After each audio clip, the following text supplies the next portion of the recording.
Béa Diallo, l'ancien boxeur international guinéen, n'était pas cette fois-ci sur son ring de boxe.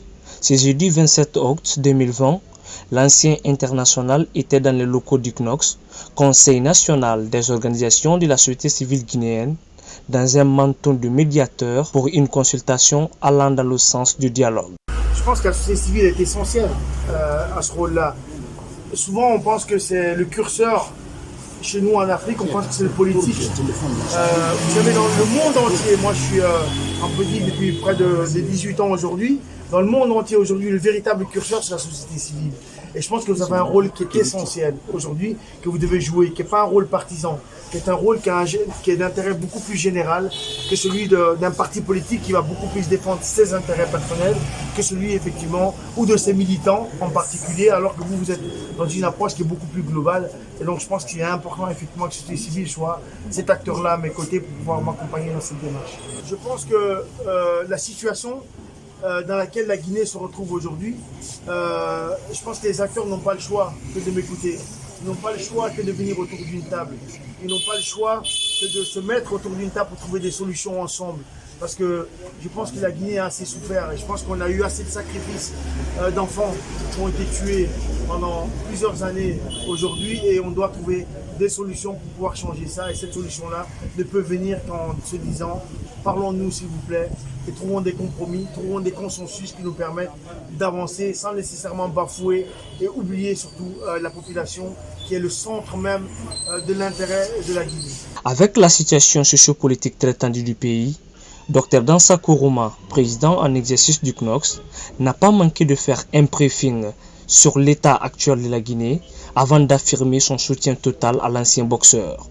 Et c'est avec beaucoup d'enthousiasme qu'on a reçu notre frère, qui est une fierté pour la Guinée, une fierté pour l'Afrique.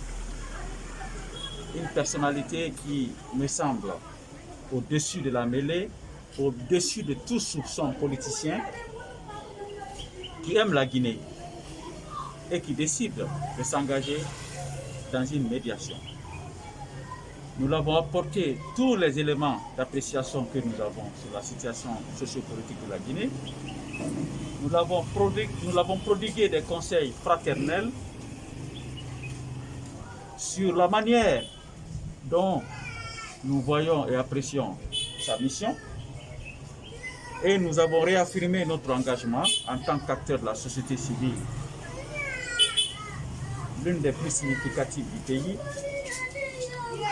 Notre volonté, notre arme et notre stratégie, c'est le dialogue.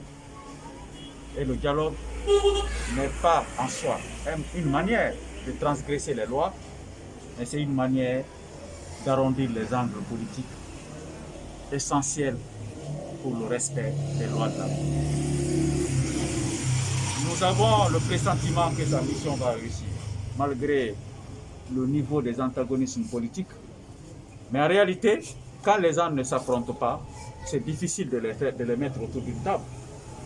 Mais quand les gens s'affrontent, ils sont fatigués, eux-mêmes ils ont compris, épuisés, c'est facile de les mettre autour d'une table de dialogue. Donc moi je crois aujourd'hui, tous les acteurs politiques, ils ont tout à gagner à dialoguer.